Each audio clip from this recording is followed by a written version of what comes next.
تمام گرامر زمانها در انگلیسی. I play، من بازی میکنم. حال ساده. I am playing، من دارم بازی میکنم.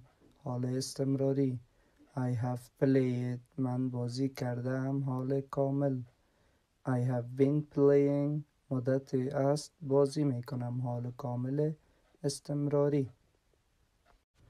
I played، من بازی کردم. گذشته ساده.